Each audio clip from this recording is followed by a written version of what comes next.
Aloha, aloha, everybody. Skugtash, Anin Upchukuk, Jennifer Varenchuk. Welcome to Sissies, Unchies, and Aunties live stream. Today is Thursday, March 7th, 2024. And we have a live stream today that I'm so excited about. I cannot wait to bring on our guest, who's a dear friend of mine. But before we do that, I wanted to bring on our co-host. So, and also let you all know that one of our co-hosts, Justine, she is on travel right now. So prayers for Justine, that you have safe travel. And I'm just really like all of us, we're really excited. We love being able to bring on guests that we have a connection with, that we know, and that are doing big things in Indian country. So, but before we do that, we got to start with a prayer. We have a lot of things we got to take care of. So let me bring on Avril. There you are, Avril. Awesome. Okay, so Avril, go ahead and introduce yourself and get us started. Thank you, Jen. Thank you for the introduction, the welcome. I am truly excited to be here. Um, Hio Homi Takiape, Ava Cordova Imachiape, Malakwata and Tel Pueblo. My Thama is Joseph Conquilla Cordova. My Ina or my cause, Patricia Crow Cordova. I'm sixth generation from Chief Red Cloud. I'm the owner operator of AC and Associates. I'm a mother, daughter, community member. I'm an auntie and would like to welcome you as well to today's live event. It's great to see you all here. We're so happy to be here online and bring you some fun and some March cheer. Collaboration and working together to bring resources, information, and community wellness to our community is important to us. And we would like to acknowledge you for being here and the partners that have been here. I'm just so thankful for all of that. So, Jen, yay! We did it! We're here! It's an auntie time, auntie, unchies, and sissies. So, Jen, back to you. Thank you. One of the things that we really believe in here is honoring our culture and our ways that you may not always be able to see, wherever you are on a live stream or in entertainment or whatever it is, that when you're watching something, one thing that is important for us is that we want to start with prayer. We want to start in a good way. We want to have a blessing for everything that we do. And so today, April's going to do that for us, and she is going to start us off with a prayer in a good way. So I'm going to put it back to April. I think she's getting her things together for us, and she's gonna give us a prayer, and then after that, I will do the land acknowledgement. So whenever you're ready, April. Thank you very much. So this here is California white sage, which I harvested myself. So I know where it comes from. I know the prayers that I put into it, and I know that I use it every day. So if you don't know, now you know. This is what it looks like when it dries. I bundle it, wrap it. After I do harvest it, I let it sit for a while. Actually, I like to let it sit on my dashboard. I don't know, I'm real resi, but everybody has those, bundles of medicine around, and I keep them on the dashboard. So you'll see at sometimes there'll be like 6 or 7. So I feel real protected when I'm in there. But okay, so let's go back. California white sage is dried. I light it. Smoke, or the smoke is this is what we call smudging. So the smoke goes up to Creator and takes all of our prayers and good thoughts to um, Wamana, or whatever you call your Creator. It takes that. So I'm going to say a prayer for us today. I said one earlier for our technology to make sure that it's good, and so let's start off with the prayer. Creator, we come to you today with open hearts and open minds, thankful for the many blessings that you provide us on a minute, monthly, second basis, from the ability to walk, talk, be here today virtually, to laugh, to learn, to listen, to connect, to reconnect. I ask that you, Creator, watch over the individuals that are watching this now or in the replay. Keep them healthy, wealthy, and safe, Creator. Let them know that somebody does love them, somebody is thinking about them today, and somebody has prayed for them. Creator, I'm thankful for all the many blessings that you provide me, and I hope that you provide that as well to those in the virtual audience. I'm thankful for the show, and for the friends that we have that have agreed to come on to laugh with us, to love with us, and feel connected, even if they're thousands and thousands of miles away. Ta'al, Creator, for all your many blessings. Um, Ta'a pila mayaye, gracias, etiehe, ajona slay, ajona slay, ajona slay. Amen. Aho. The end. The end. Awesome. Thank you, April. I could feel that. That was one of those good ones, one of those good prayers. Next, so I'm going to be doing the land acknowledgement. And so at this moment, I'd like to acknowledge that I living on the illegally occupied Kingdom of Hawaii. I am coming to you from the island of Oahu in the city of Kaneohe. And it always makes me happy to acknowledge the original people of this land from the Kingdom of Hawaii. And a lot of people are not familiar. They're always like, Hawaii is a state, Hawaii is a state. And I encourage you just to kind of like look into that history of how it became a state through illegal occupation. But that's not the topic for today. But I just wanted to make that acknowledgement. And with that, we are now going to move into the next point. So we are celebrating Women's History Month, and we have a little quiz for you to get started about some very well-noted Indigenous women that have done things in history. So how we're going to play this little game is Averill is going to read to us the question. If you're watching, put your answer in the comments, and then we'll reveal the answer. So go ahead with our first question, Averill. Okay, our first question is, she made history when she became the first Native American to serve as a cabinet secretary. She is a member of the Pueblo of Laguna and a 35th generation New Mexican.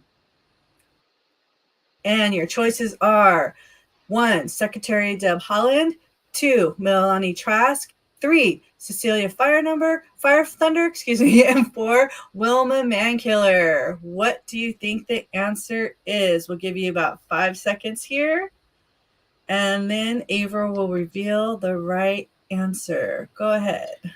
I will, but let's also let them know. Put it in the comments. Let's see those comments come through. 1, 2, 3, or 4. 1G, Nupa, Yamani, Dopa. Let me say it again. 1, 2, 3, 4. So what do you think it is, Jen? Do you know? I know, yes. All right, here we go. Let's see who it is. Should we choose 1, 2, 3, or 4? I have to choose one. Oh, Which one should we choose? Okay.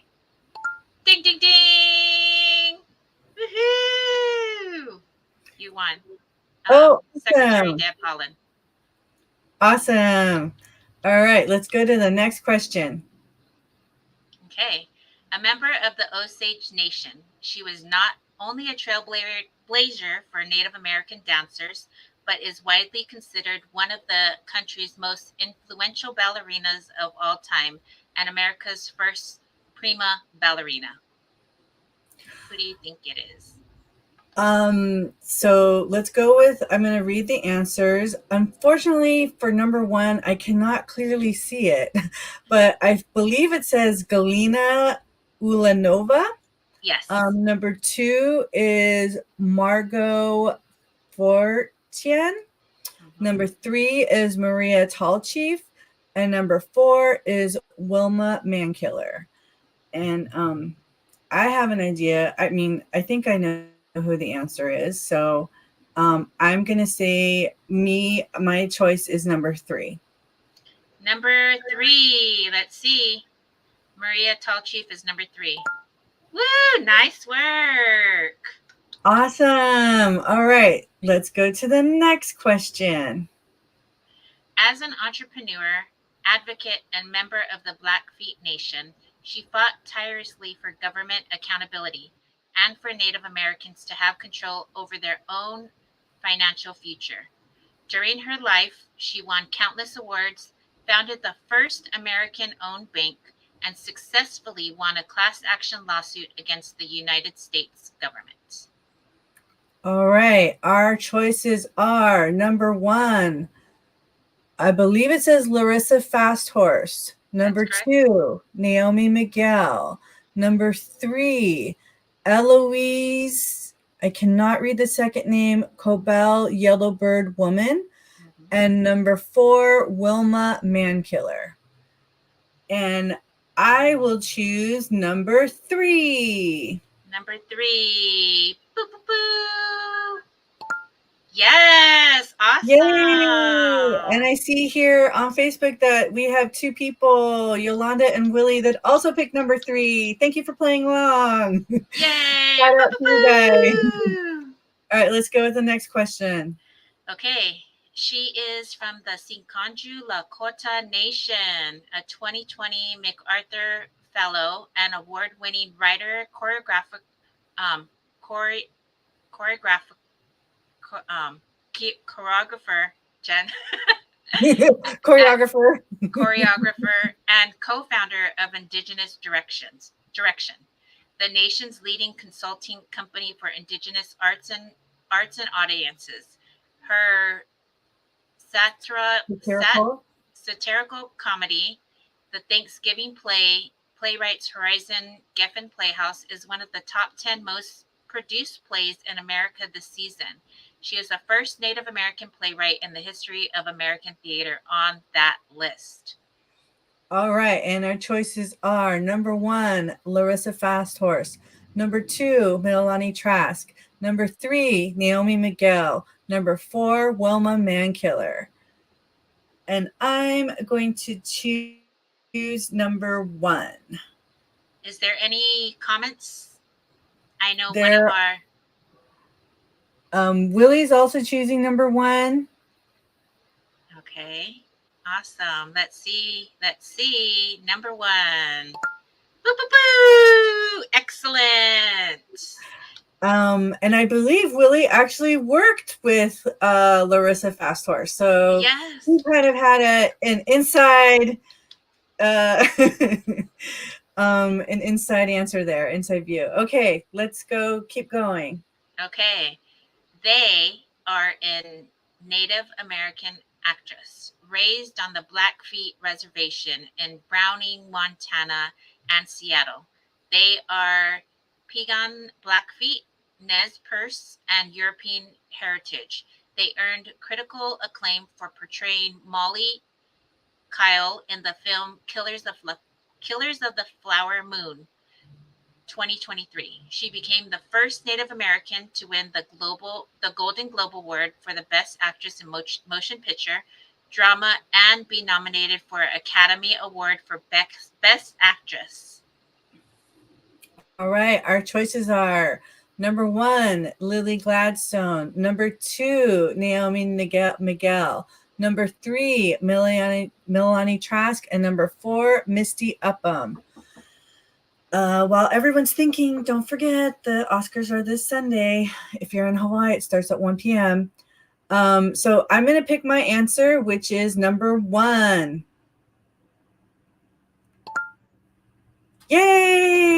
Yay! Okay, next question. Oh, you're on mute, April. Sorry Okay. about that. Okay, go ahead. Here we go. She was a Blackfeet actress. She attracted critical acclaim for her performance in the 2008 film Frozen River, for which she was nominated for an Independent Spirit Award for Best Supporting Female. And your choices are number 1, Lily Gladstone. Number 2, Milani Trask. Number 3, Cecilia Fire Thunder. And number 4, Misty Upham. So I know the answer to this one too. And this one, I'm going to pick number 4. Number 4, let's see, Misty Upham. You're doing great. Wow. It's almost as if I knew the questions beforehand. But I didn't, honestly. I knew a few, but not all of them. Okay, like this one, I'm like, oh, okay, go ahead and read it, April. I don't think I know this one. Okay, she is a nurse, community health planner, a tribal leader of the Oglala Lakota Nation. On November 2nd, 2004, she was the first woman elected as president of the tribe. I know. Go ahead. Okay. Our answers are number 1, Misty Upham. Number 2, William Mankiller. Wilma Mankiller. Sorry. Number 3, Cecilia Fire Thunder. And number 4, Lily Gladstone. I am going to go with number 3. Number 3. What is our audience? Remember, you can put your comments, you can put your answers in the comment section. Let's go with number 3. Boo, boo, boo. Nice work. You're crushing it. You're crushing it. Yay, I'm crushing it. Okay. We Jen. are figuring out the next part of it. I think we're gonna call it a day then, because I think in order for us to keep going, we do have more questions, but I don't think that we're going to be able to get through them all. And we really do want to get to our special guest, who I have the honor of introducing. I'm very excited about this, but also I want to be full disclosure. I've known this person for a long time. So it's like, I know how I would want to introduce her, but I'm going to be a little bit more professional. I'm going to tell you a little bit about her background. This wonderful person, her name is Naomi Miguel. You saw her answer in many of the different questions that we had. She is a citizen of the Tohono Nation, as am myself. And you guys, she is the executive director for the White House Initiative on Advancing Education, Equity, Excellence, and Economic Opportunity for Native Americans and Strengthening Tribal Colleges and Universities. Okay, I had to read that because that is a long title. Some other just notable highlights, because there are many, many, many things that she has accomplished in her career. She's formerly served as a staff director for the Subcommittee for Indigenous People of the United States on the House Representatives Natural Resources Committee. She is also a founding board member for the Congressional Native Staff Association, and she is a former Native American congressional intern for the Udall Foundation. She has so many other wonderful accomplishments, and I think one that I wanted to highlight is where she went to school, and that's how we met. She went to Mount St. Mary's University, an all-women's college in Los Angeles. And there's so much more that I have to say, but I'm going to leave it at that because we want to dive into it all in our conversation. So please, everybody, give a warm welcome to Naomi Miguel. Yay! There she is, everybody. Woohoo! It's so exciting. Go ahead. The mic was muted. Yeah. So thank you for being here. Thank you for making time for us in your busy DC life over there. Go ahead and introduce yourself, Naomi, and then we'll dive into some questions. Okay. Suguk Hudanik, Aniab Jigik, Naomi Miguel, Gomo Amatuk, Chuchu, Sifoidak, Jikshan, Danatham Nation. Good evening. My name is Naomi Miguel. I come from the village of Chuchu on the Danatham Nation in southern Arizona, but currently in currently in Washington, D.C. I had to pause because I don't normally say like I'm not used to saying good night in my intro. Yeah. Just because it's like almost 8 p.m. here. But yeah, wanted to spend some time with you guys, even if it's just virtually. So yay! It's like it's a virtual flashback to like those COVID days, right? When everything was virtual. That's so true. So yay! I know, and I saw you kind of look off, and I was like, oh, she's looking to see, is it nighttime or is it still daytime? I don't know why, because it's dark, but like my ring light is on, so I was like, oh, maybe the sun is out. Oh, look at this. You have a greeting from Willie Sandoval, one of our dear friends that we used to know in Los Angeles, and he's out in New Mexico now. But awesome. Okay, so we have a lot of questions for you. And I'm going to start with kind of an easy one, which is, did you always want to work in DC or for the government? Oh, this is a good question. I actually no. Short answer, no. But I always had an interest in government. I think that's another piece. So the many different layers of government that were involved in just what we endure as Native people. And that's especially true for those of us who were on the reservation. I think my experience growing up on the reservation really like sparked that curiosity in me, because I was seeing the different changes of like border security and like seeing how the federal government was responding to that, knowing that it's tribal land. And so that kind of sparked my interest in government. I didn't know I loved government until I had my first government class in high school, my senior year of high school. I Mm. took that class and I was like, this is amazing. I love this class. This doesn't feel like work to me. I want to learn more.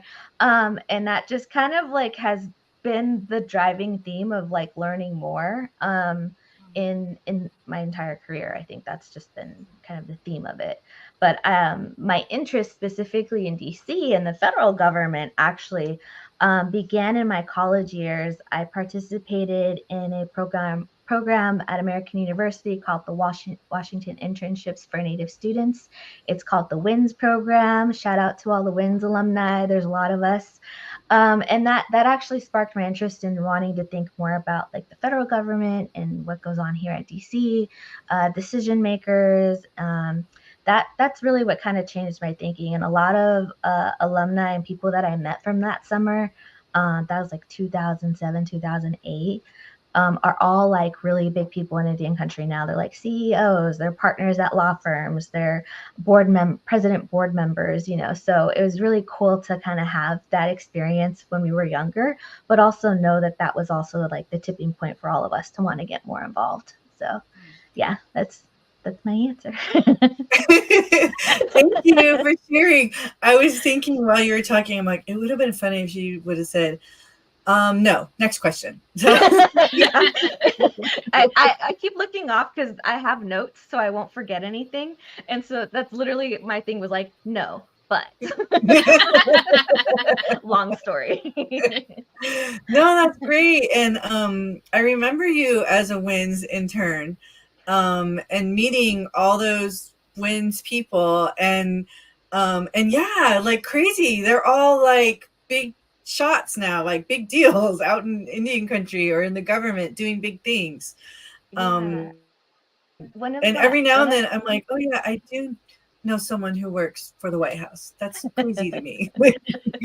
one of my one of the people that I do work with is a board of a nonprofit, and she sent me a picture of us that summer where we literally are laying on the ground like coloring with chalk. And I apparently we spent the whole day together exploring different art museums in DC, and she was like really into art, and they gave us the opportunity to make art on the sidewalk with chalk. And so we spent most of the day just making these different murals. And so the picture of us is just us on the sidewalk with our little murals. So it's kind of cool to kind of see that now that we're all like grown up, and so just be like, oh, look at, we spent the day together. So that's I really cool. know. It is crazy to look back. Okay, wonderful. So let's go. This kind of leads into our second question. So what women role models or support did you have throughout your journey? And then as a follow-up, I will ask you later, do you mentor young women? So first is, what support did you have throughout your journey? This one, it says there's a lot to name. But I think just first and foremost, my mom and my grandma. Unfortunately, my dad passed away when I was younger, so my mom was a widow but raised me as a single mother, and really taught me and things. I mean, she tells me now as an adult, but one of her goals in raising me was to be financially independent and self-sufficient. So those were things that she, as a single mother, modeled for me. So I got to see a lot. She was, when I was growing up, very upfront with me about, here's my budget for the month and here's what we have, really getting into that with me. So I was kind of taught that really early on. And then at the times where she wasn't able to, if she had work or was, because she was also going to school too, my grandma would step in. So my grandmother is also a very strong Native woman. And so she also taught me a lot too. I think she taught me a lot about patience, and I'm very close to both my mom and my grandma. So those were really two people just up front. And then kind of growing up, my mom used to be in like the pageant world. So she got to know some really amazing, strong Native women. And they became like my aunts. And, they have pictures of holding me when I was a baby, so it's just been like a continuation of that, like Native women having their own business or other things. And then when I moved to LA, it was Jen, because Jen was my first friend. And in teaching me and carrying that on. Also, my professor, Dr. Boutros, who really taught me how to take ownership and being proud of being a Native woman. I think she really instilled that in me, and being proud of, I mean, I've always been proud of where I came from, but like recognizing that that's very unique, and knowing that our culture is unique and that we each individually as Native people, especially as Native women, are unique individuals in this country, and really showing that and pushing me to use that and use my voice. And she also taught me that, like, you can be smart and beautiful and not compromise anything to get what you want, to be understood or to advocate for people. And so that's just, and she's always been like my mentor. I even, like, when I first got this job, she was one of the first people that I called. She's not even a professor anymore. She's like now retired, but she's always been somebody that I always looked up to, as a professor. And then in the professional world, I've always been very grateful to have Native women or just women, who were my direct supervisors. But in my different career changes and in my journey, I've always been very lucky to be there. There have been men at the top, but they've always acknowledged the respect and the different roles that come when you're my directors started our own nursery in the nonprofit. My old boss in Congress started extending maternal and paternal leave. So, like, there are different ways that they made sure to, look for ways they can help women, especially working women and working moms. So, that's a long question or long answer, but yeah, lots of people. And then if in the answer of do I mentor young women, and I have it, yes, in a way. So I don't want to say it's formally, um, but when young women do reach out at the beginning of their career and ask for advice or even ask for meetings, like, I try to make the time to talk with them and, make sure to give them advice or just listen to what they want to do or encourage them. Because a lot of people did that for me along the way. So I always try to make sure to pass that along. Awesome. Yes, yes. It's important always to give back and to make time for them, because we want more, more Indigenous people working in these key places. So for sure, I'm really glad. And I know that you do, but we want to let everybody else know how awesome you are too. Before you go on to the next question, Jen, I do want to highlight what you said about financial stability. In the past couple years, I say the past 5 years, I have had somebody that always talked about financial wellness being part of, not only physical wellness, not only mental wellness, but financial wellness. So I appreciate you mentioning that and what that looked like for you growing up. I just wanted to make sure that we say that. And, you know, I always try to incorporate financial wellness into a medicine, the medicine wheel when I'm teaching youth. As well, when I pray, I always talk about keeping people healthy, wealthy, and safe. But wealth to me is not money wise. It can be, but it's not. It's a lot about being proud, traditions, the interactions that you have, the tribe, and, for the two different tribes that I represent, there's different layers to it and different, like respect, all of these things, but I always try to encourage that as well. So thank you for sharing that. That's it, the end.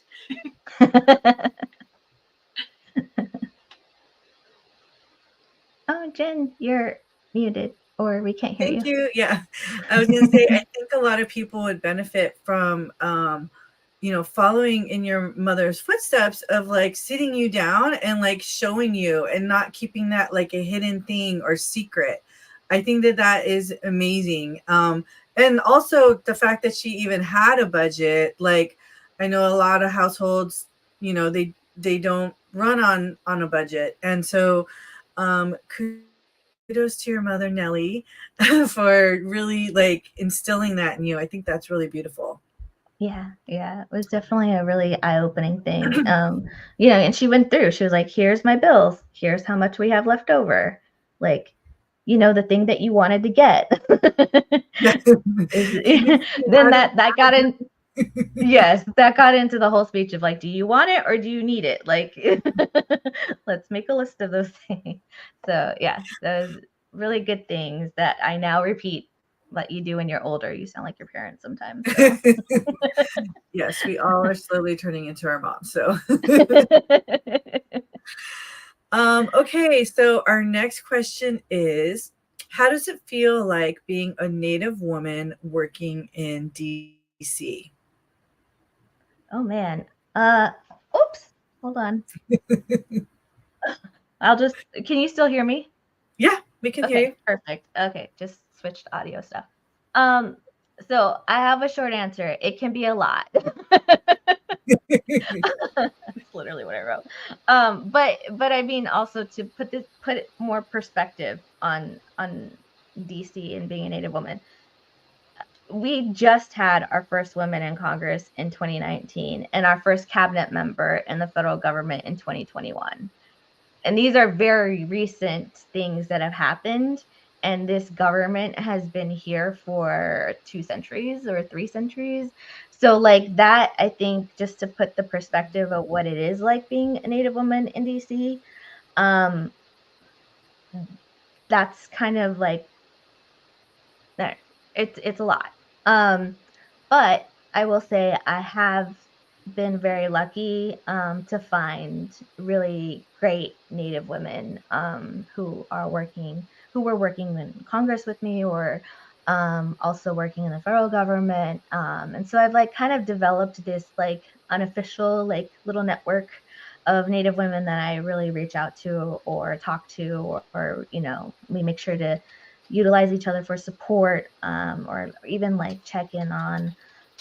That's been really helpful, I think, for being a Native woman. It can be a lot, but I think it's creating that support network for yourself.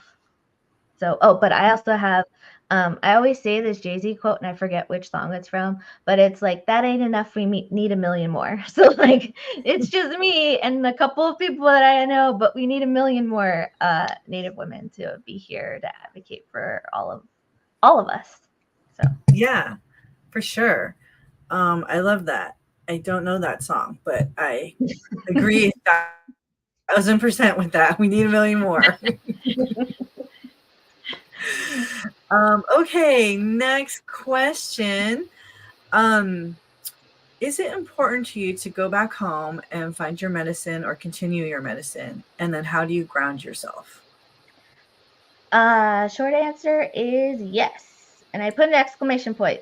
Yes. I actually was trying to, before we got on, try to put a picture. I have a really good picture of my backyard, and I was trying to put that as a background.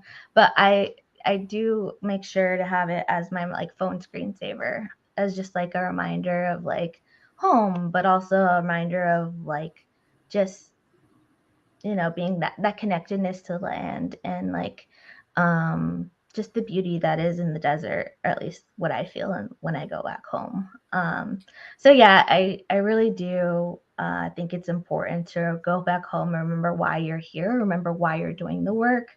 Sometimes when I'm at home, my family doesn't care. Like sometimes I'll be like, oh my God, I went to this event at the White House and blah, blah, blah, blah, blah. And I saw so-and-so. And then they're like, okay, cool, but can you do the dishes? Or like, go get that. Like, and I'm just like, all right, cool. um, so it's really good grounding. And then also like, I have like some very few colleagues and close friends that kind of can recognize when I do need to go home. So they'll like be like, "Hey, when was the last time you got home?"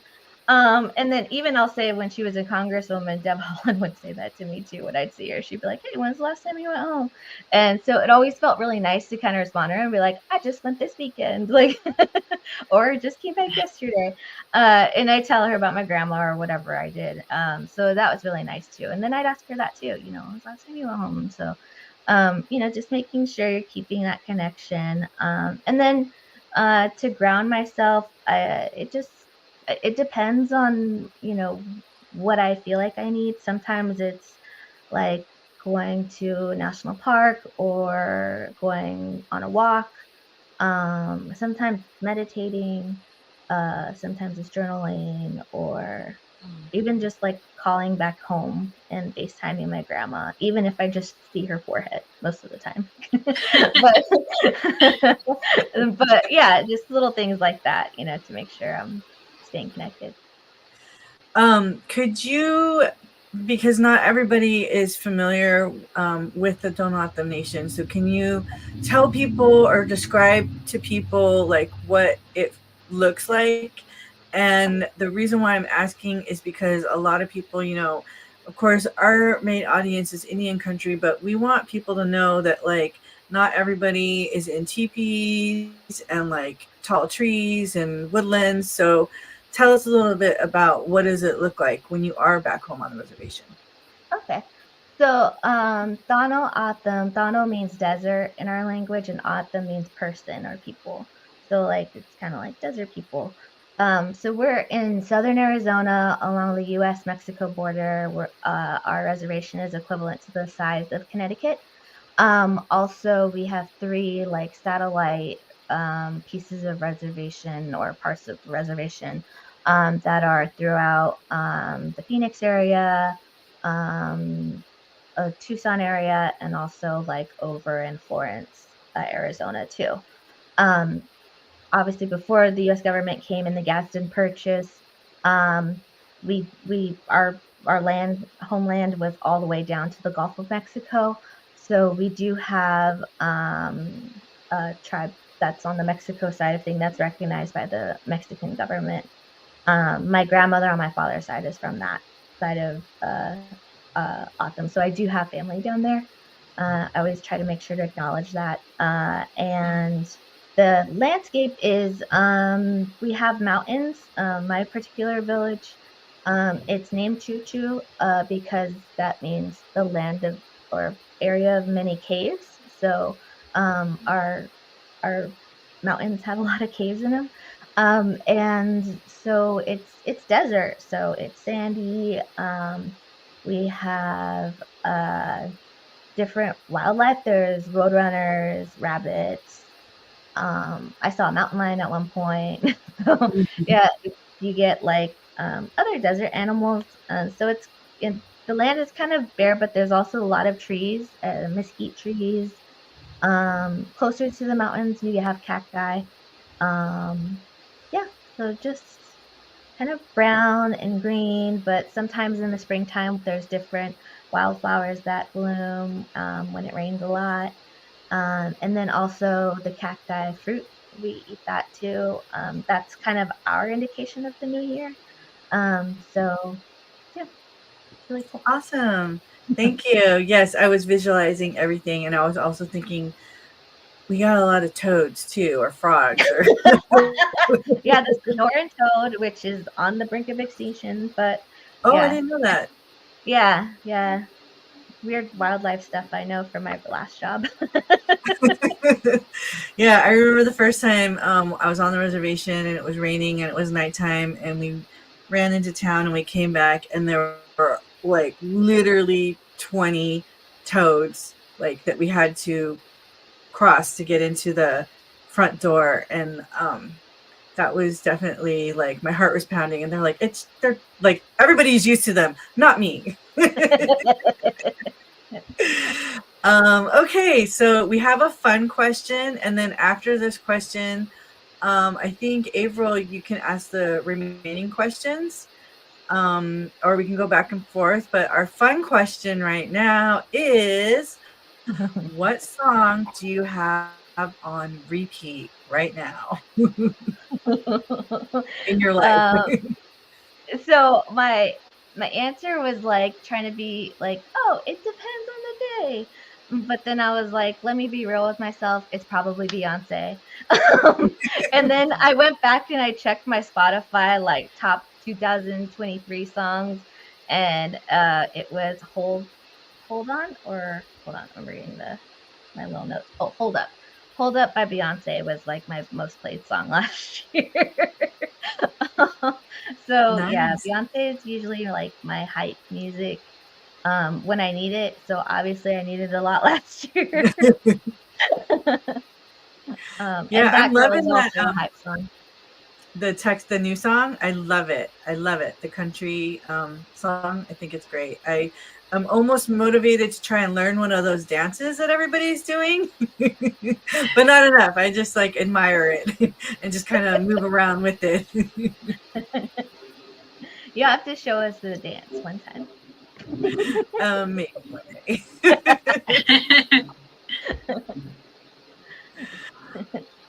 Okay, so April, do you want to do the next question? I would be happy to. I just there's a lot of thunder and lightning over here, so I'm nervous about the electronic situation. So go ahead Okay. and just keep it. I'm gonna just back out for a minute. Okay, no worries, no worries. And I could hear it actually in the background. I was like, oh, she's not kidding. I can hear that. Okay, so I'm going to go to the next question, which is, what are some must do things when you go back to Arizona? So when you're going back home, what are some like you must do these particular things? Um, I have to go get a burrito.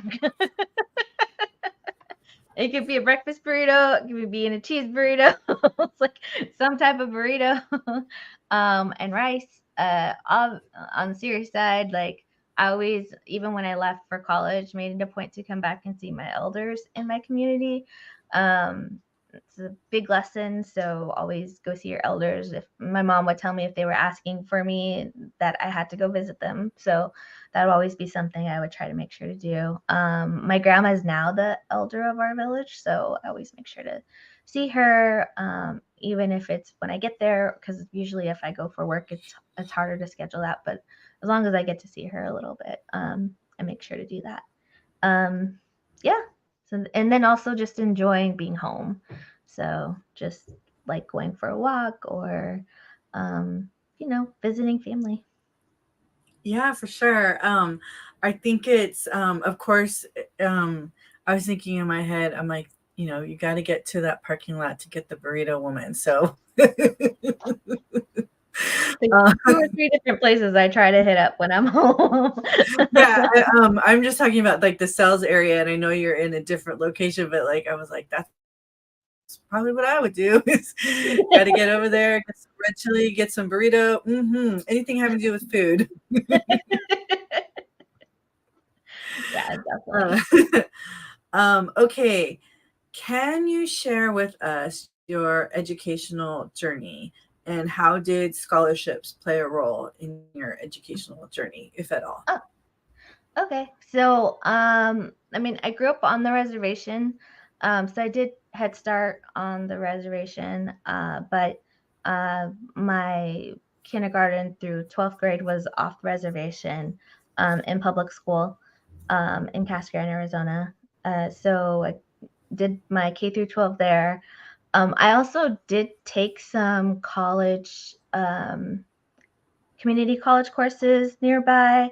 So, because our high school had some dual enrollment opportunities. So, initially, I was going to try to go to a community college, and then transfer to a four-year college. That was my plan at one point. But then once I started getting towards my senior year, I was like, no, I think I'm ready to go out and explore the world. So, I just got to use that college credit too. So I went to school at Mount St. Mary's University in Los Angeles. It's a private all women's college. I chose to go there because I wanted a higher education institution that would support me. And my goal back then was to go to law school. And that school had a really good track record of making sure that it supported women, but also supported women in whatever degree they wanted to get afterward, that they were adequately prepared for it. So, knowing that I wanted to go to law school, I chose that school, and then just moved to Los Angeles without knowing anybody, except Jen. And so it was, looking back, it was like, wow, I was just taking a risk there, like just going from the res right to LA. But I feel like it was a big learning experience for me too, because even in the town that was near our reservation, everyone knew what being a Thon Autumn was, or being Autumn was, and like going to a place that had no idea. But being able to like connect with you and like others at the Indian Center that's what helped keep me grounded too. And I always talk about, like, we even started our own language group. Like, we had our little like potlucks.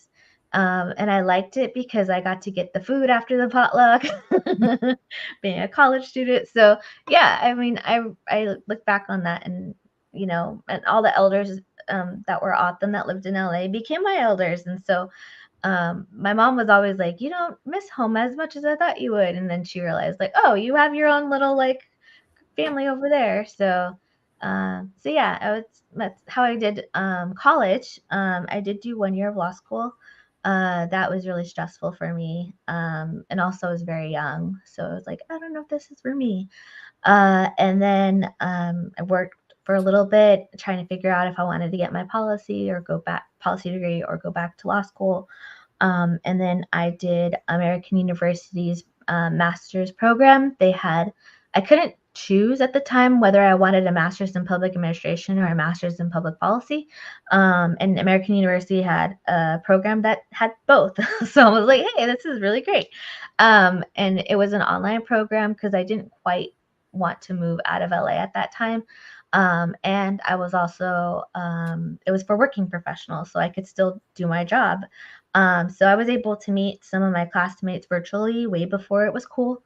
And had to really keep track of time zones because there were some people here in DC, but we had another person in Guam, another person in Alaska, and another was with her husband on tour. So Germany was a time zone I had to know at one point for group projects. And so that actually taught me how to do a lot of this stuff online. So when COVID happened, I actually was like, oh yeah, I can go back to that. So yeah, that's my educational journey. It's a long one, but yeah. Awesome. I was thinking while you were talking, I was like, what was that other? Okay, so not Zoom, but there was another program that did, digital Skype, and you were my very first Skype call. Okay, remember that. And I think you're in Arizona. Yeah, you're in Arizona. And you had to teach me because I had never used Skype before, and I was like, this is so weird. And you're like, push that button. And I remember thinking back then, like, it would be so cool if we got to do this on our phone. Like, yeah, back in those days. Yeah. That's funny. Okay, yeah, I totally remember that. But Zoom is now the big one. Okay, so let's go to our next question. When you are under stress, what do you do? And I imagine you must have a lot being in DC. I forgot. I didn't really answer the last one. Sorry. Oh, the The scholarship scholarship part? part. Yeah, I Yeah, was like, yeah. okay, let's go back to that. Yeah. Yeah, Okay. just real quick. So for undergrad, I actually my entire uh graduate degree or undergraduate degree was completely paid for by scholarships. Um, I did a lot of research of different scholarships that are available to Native students. And I treated that scholarship research as a job. So I would like put time away after studying to like research different scholarship opportunities, like take the time to fill them out, take the time to talk to my professors, get recommendation letters. Like, so I had this like little process that I was doing to make sure that I had scholarship money.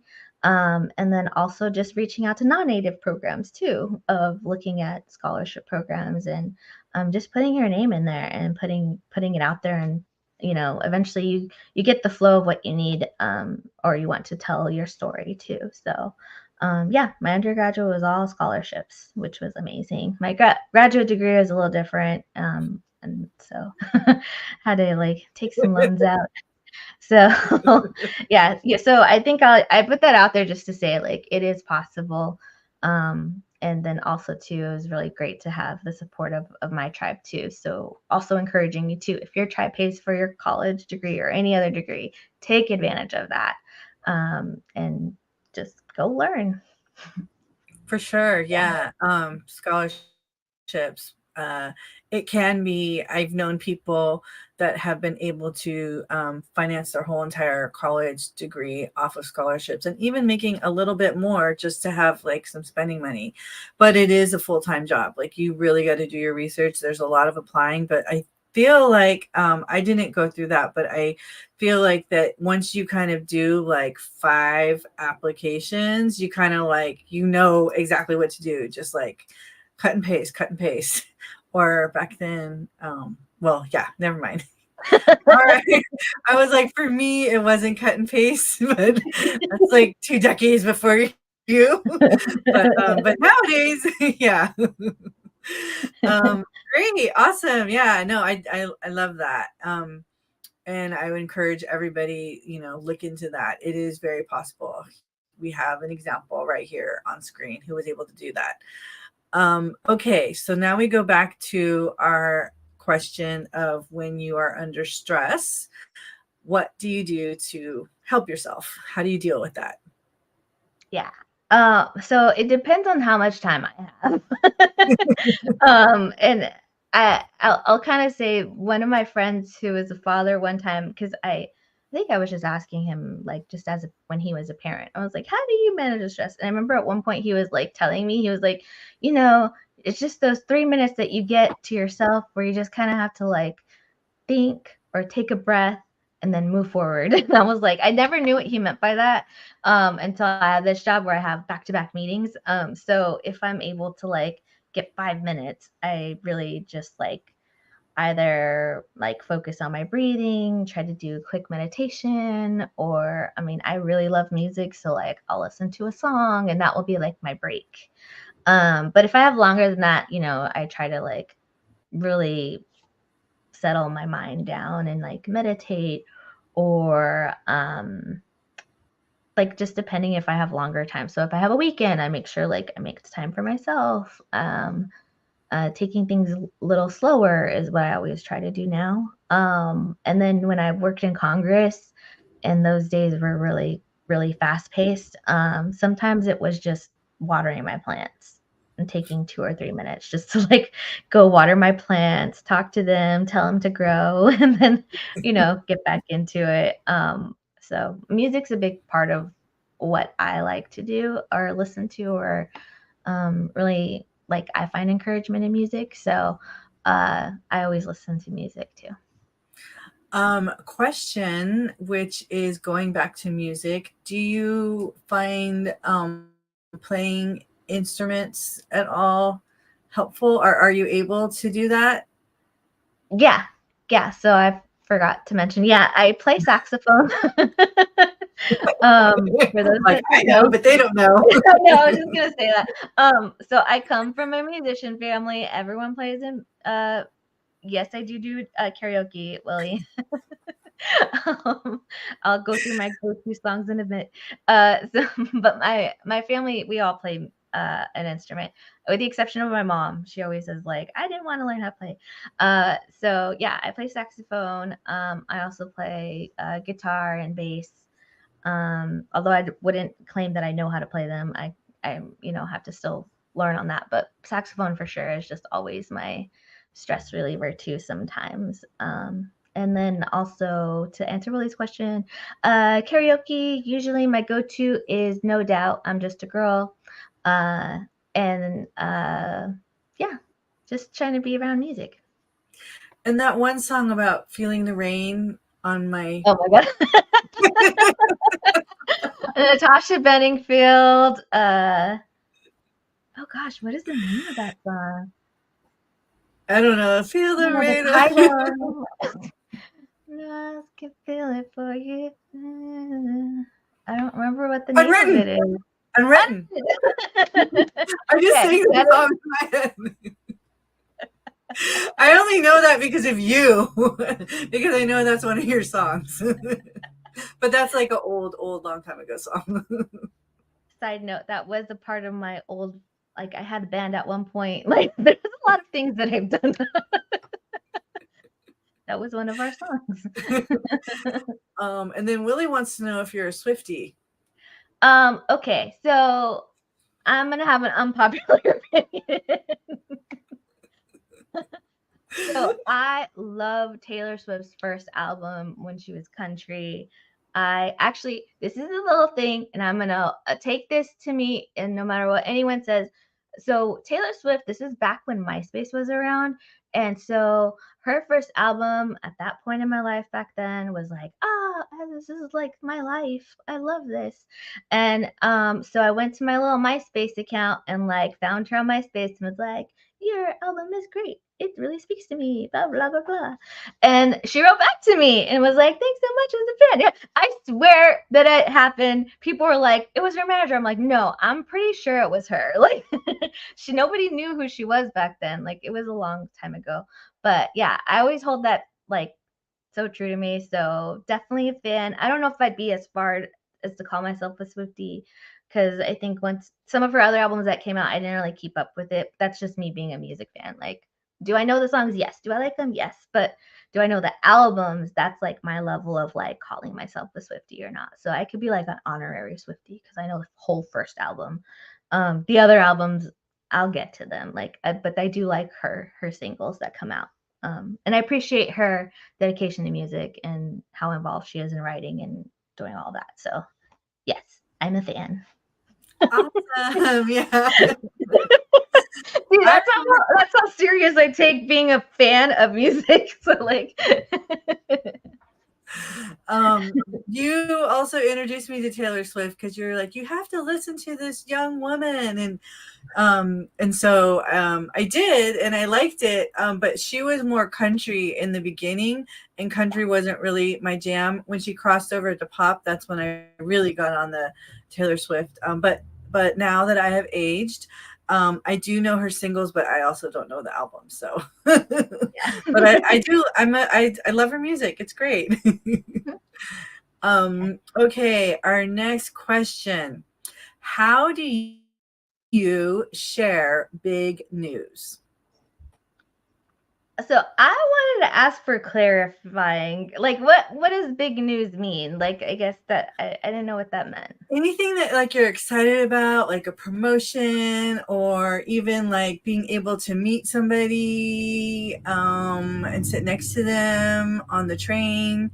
Specifically, I now know what you're trying to ask. but just anything that's like really exciting. Like, what do you do? Do you scream and shout? Do you tweet? Do you, what do you do when you have something exciting that you want to share with somebody else?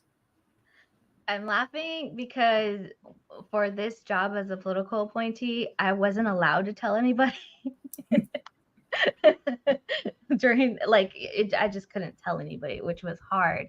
But when I was finally given the okay to tell people, I was like texting people, calling people, sharing on social media, and then also too, I try to like utilize social media. I have like a balance that I try to keep because all the people I know on my Facebook are all like mainly my family and people that have now just like I've known throughout the years of me doing different programs or like learning and people that I knew in college.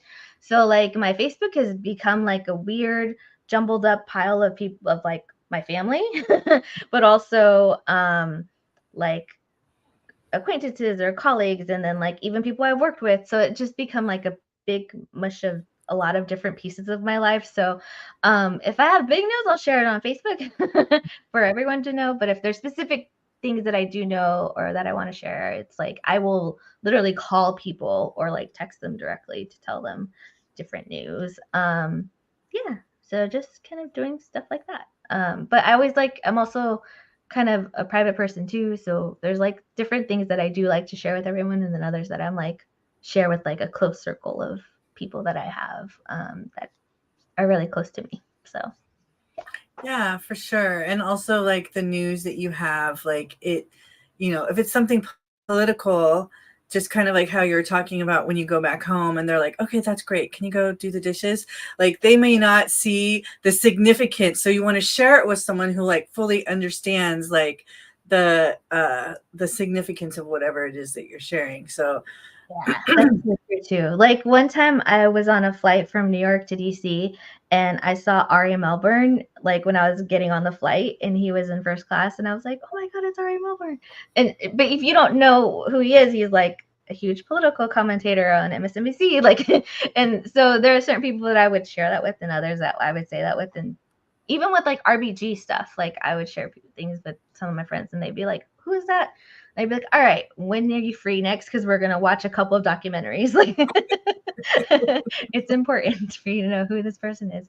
But yeah, it just depends.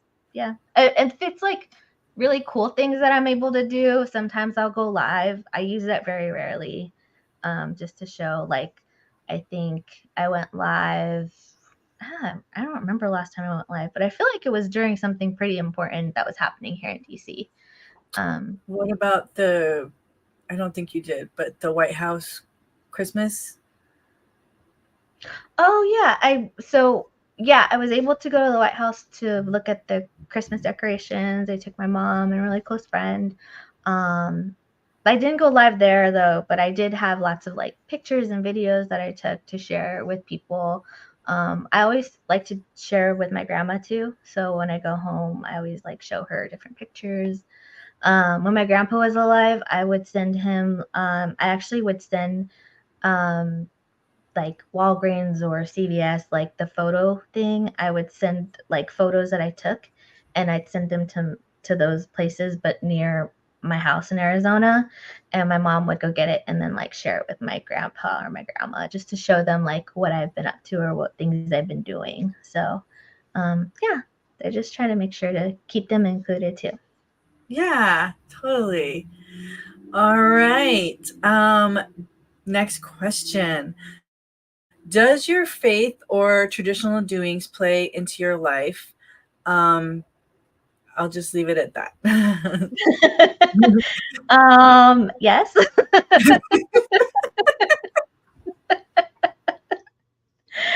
Both.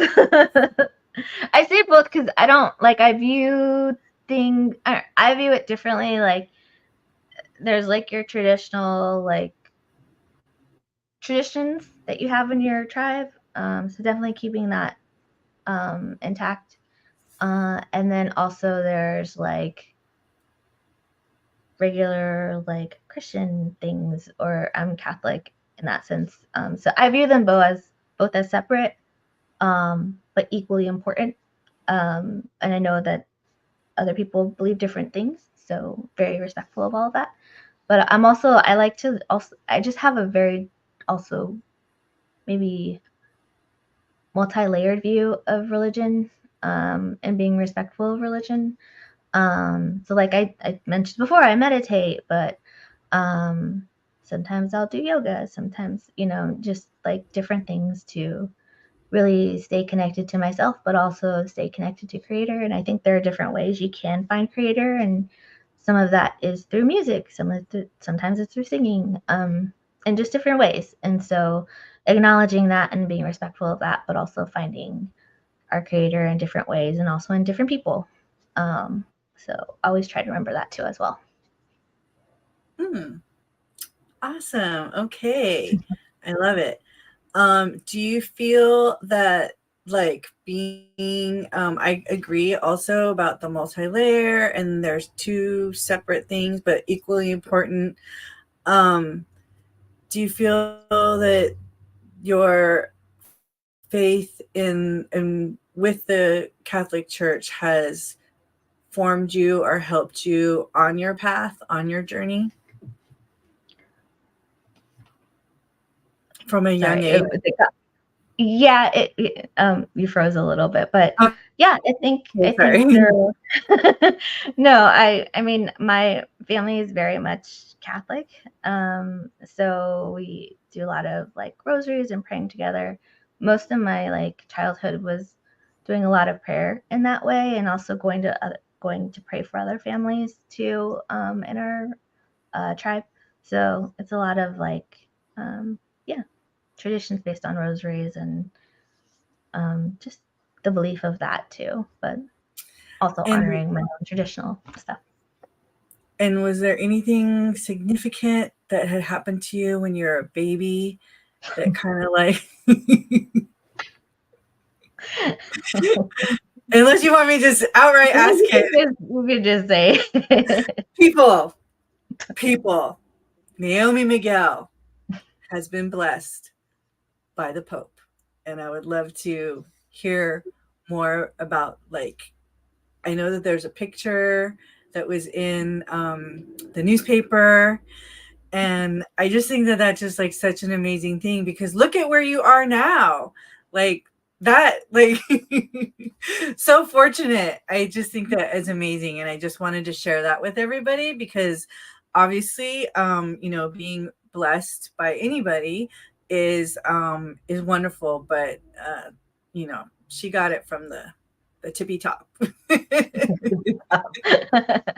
Yeah, my dad told me, would tell me the story when I was little. And when I was little, I would always be like, oh, he's telling me this story again. But now, like, not having him and only having him in my life for a short period of time, obviously very much like treasure the story. So apparently, like, John Paul II was coming to the US, and part of that tour was to go through Arizona. He was in Phoenix, and then he was in Tucson. And at the time, my parents were living in Tucson because our house was being built on the reservation. So they, knew he was coming. They knew they wanted to go, but didn't know how. They were just like, oh, we wish we could really go. I think that day they got a call and someone had extra tickets or something, and they had like an hour to like get ready. And I think they even were like, can we bring me? Because I was a baby back then. I was maybe like 2 months or something. And they got me dressed. I had like a little like purple, I don't remember if it was a traditional outfit or not, but it was a special mass that they were having in Tucson that was also traditional. So they had like our spiritual leaders there as well. One of my godfathers was a spiritual leader at the time, so he was also there. And it was in this huge like stadium. When they got there, the seats were like at the very top. And you can kind of see where the rows were going to be for him, the Pope John Paul, to come in. And as they started getting closer to him coming into the building, apparently my mom told me, like, my dad was like, wait a second, he likes kids. And he like grabbed me from her and just left. And my mom was like, had no idea where he went. And he just like got me and went. And apparently he went through, found his way in the crowd, and like right around the entranceway or somewhere walkway, he like just held me up in the air as a baby and was just like like and then apparently John Paul saw me and was like, hey, like, and like saw me, pointed, and like was like, bring her over. And then apparently he like got me and like was like, oh, you're so cute, and then like continued to bless me, and then like handed me back to my dad. And that was in the Tucson newspaper. It's a story. This is a story he's always told me. And so it's like I haven't told it in a while, and I don't always tell people that. That's the other part. I usually tell really close friends. I started telling people about it more recently because I'm just becoming more accepting of the fact that that is part of me and that's my life. And just, that's why that part of myself in believing and having faith is very strong in me. And I've leaned on a lot of that through a lot of difficult times. Yeah, so I know we've been talking about a lot of stuff that I've done, but it hasn't always been easy. So I think that's another piece that I've always kind of attributed that to. And having that early teaching of tradition and prayer at an early age is really what kind of has been helping me throughout all this. So Yeah. yeah, they did a follow-up report or like story on me around the time that he passed away. Just because that was something that when I lost my dad, like that, whenever I would see the Pope, it was always a reminder. So.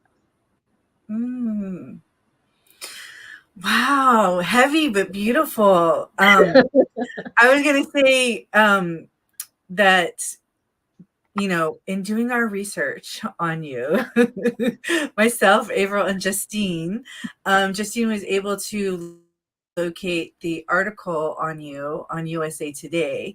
So everybody, if you Google, you can find it. And there's a whole timeline article of Naomi Miguel and her career highlights.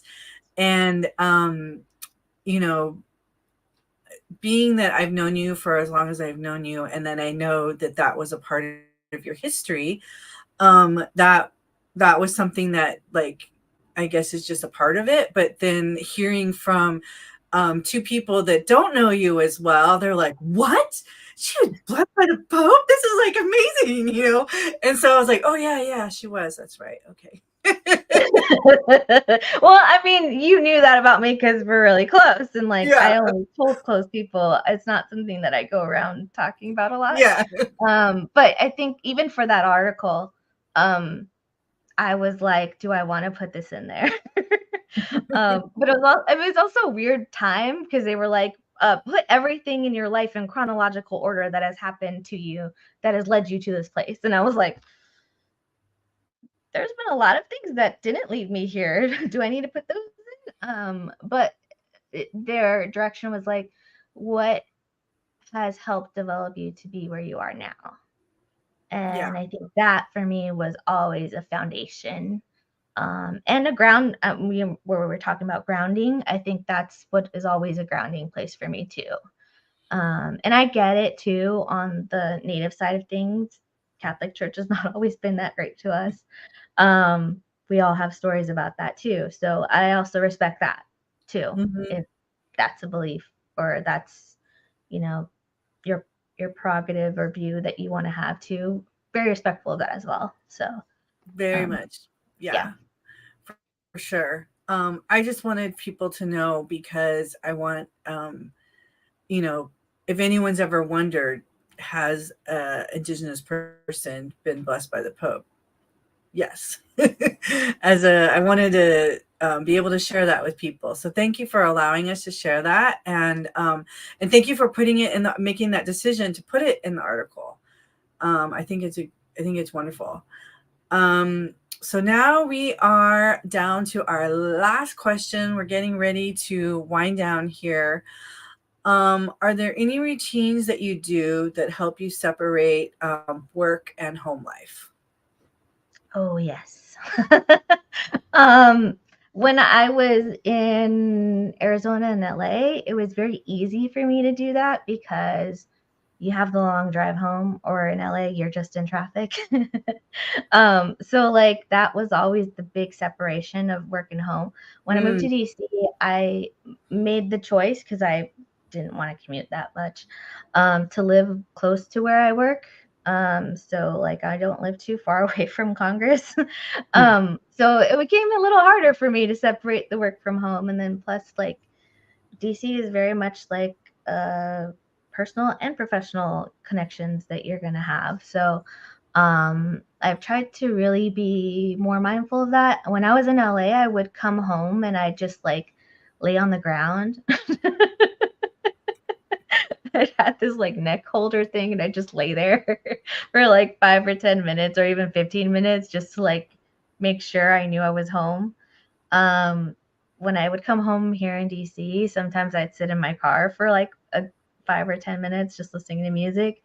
Um, when I do come home, I always like and I think since COVID, because the germ thing, I got used to like changing my clothes really quickly. So and that's now become kind of more of a thing for me. Like I'd come home in my work outfit or professional, and then immediately change into like jammies or like lounging clothes. So then I would know like, okay, it's home time.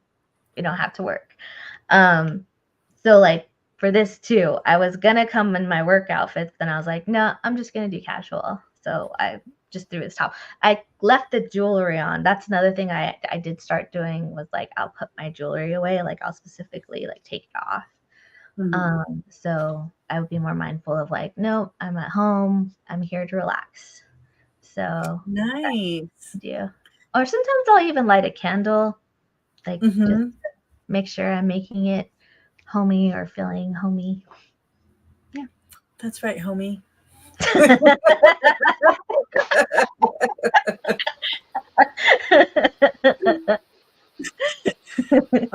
Okay, April, you're back. You're able to join us. Is it still storming over there in Los Angeles? No, it's not storming. I mean, there was a flash flood warning, and when I was talking to you, you asked me about that question. You can hear it. It was like crazy, but I've been just enjoying the show in the background and praying and crossing my fingers that we wouldn't get disconnected. And I just really am very honored to share space with you, Naomi, and Jen. You know, just to hear the life that you have, the life that you did have, and everything that's brought you to where you are today. It's such an honor just to know you. You know, just to I'm gonna get emotional. Um, just to I'm working with a program called Native Ways to College, and to support middle school and high school students, native students here in Los Angeles. I just am like that unchi, that grandma or the auntie that wants to support and uplift my community, and to see you do that in your perspective area in education or in the White House, to have you as a strong um, Native sister, and during National History Women's History Month, to have you here is such an honor to me, and I'm just proud to call you my sister, my friend, and I'm really thankful that you were able to laugh, and although you're talking about what you do, step away from those hard things that you have to do. And I'm really proud of you.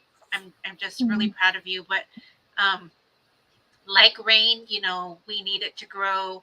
Like tears, we need it to grow. And I'm just really honored and thankful that you're here. Um, Thank you for um, being here. Me and Jen and Teeny talk a lot about, this little podcast that we have, Sisters, Unchies, and Aunties, just to visit. And, we're saying like people someday are going to want to come on our show. And we have you here, you're our sister, and now you're in DC with the White House and all of that. And I feel honored to share space with you. That's it. Yeah. The end. The end. Thanks for having me and just being in all the work that you guys have been doing. Oh, I feel like it's a little reunion. I like, but I also feel like this is just what we did. What we did when we were in LA was we would have these things like sitting on the couch, like Yeah. having these discussions. So, and I knew it was going to be awesome. So anytime I can hang out with you guys too, and also share with everyone who is watching. Yeah, for sure. I did want to share with people really quick just how we met, which is at Unity United National Indian Tribal Youth. And it was in Arizona. And somehow your mom found out that I lived in LA Mm-hmm. and that we were from the same tribe. And she kind of hooked you and brought you over to me, and she was like, Jennifer, this is my daughter Naomi, and she's going to be in Los Angeles, coming, and she just kind of like forced us together, and I was like, great, wonderful. And then we connected when you actually moved. I don't remember, I just remember we just started and hanging out, and I do remember a day that I was like, okay, this girl's my friend, which was when we were on our way to language class at the Indian Center, and I was exhausted, and I think you got in the car, and I was like, do you feel comfortable driving to the Indian Center? Because I don't feel good right now. And you're like, yeah, sure. And like, I trusted you with my car to drive us in LA traffic to get us to the Indian Center. And of course we got there, everything was fine. And that's when I was like, that was like the cementing of our friendship. Here Before we you are. even said that, I was thinking that I was like, she's going to talk about when I drove her car. I think full disclosure, your car was a standard. I want to make sure everyone knows that. That's why it's a little bit more of an emphasis of why it was important that she was very trusting of me driving her car. I had a Chevy 95 Chevy back then. That was a standard, so I knew how to drive one already. But like that was like the qualifier was like, oh wait, do you know how to drive standard? And I was like, yeah, go ahead, lay down. I'll take us there. Like I know, that's what I was thinking. I was like, was it a stick? What, was it that long ago? And it was, yeah, that was my Toyota Tercel, I think, way back when. Stick shift. yeah. Oh, Jennifer Leal. Yay, Yay. Jennifer. I mean, everybody's here. Everybody's here. It's a full party. Yay. Okay, well, thank you so much for spending the time that you have. I know it's late over there, and I'm sure you got to get ready for your day tomorrow. Yes, our next event is April 11th, and looking forward to that. That's all I have. I'm just so happy that we were able to have our little reunion. And of course, if anyone's jumping in late, you can always watch it on the replay. April, do you have anything that you I want to just share? want to say thank you to, yes, I just want to say thank you to our sponsors and our friends that help us get this out. Paul from PowWows.com, Native Muse. We are missing our other co-host, which is Justine Medina. She's on travel right now. But I just want to say safe travels to everybody to wherever they're going. Um, and thank you so much again for being here. Please just just thank you. That's all. I don't know what to say. I'm just like so excited to be here, and I'm thankful that you're able to be online with us. And Samantha is also saying hello too from she's on It's Discord. everybody. So yeah. It's awesome. Yes. Well, thank you. Awesome, awesome. Awesome, Yay. awesome. Okay, well, it is coming to a close, and I just want to say thank you for all of our watch people that are watching. Please come back and join us on April 11th. Thank you for being here. Ta'a Pilamaya Gracias at Yehet. Thank you all for being here. And until April, we'll see you again soon. I don't know, Naomi, if you want to say anything. I think I'll just say if you want to learn more about the White House Initiative, we have a Facebook page, White House Initiative for Native Americans and Tribal Colleges and Universities. I guess if you want to connect to online, I'm on here somewhere on Facebook. And then also feel free to watch the President's State of the Union address, which is happening right now. So Nice. All right. Thanks all. We'll see you in April.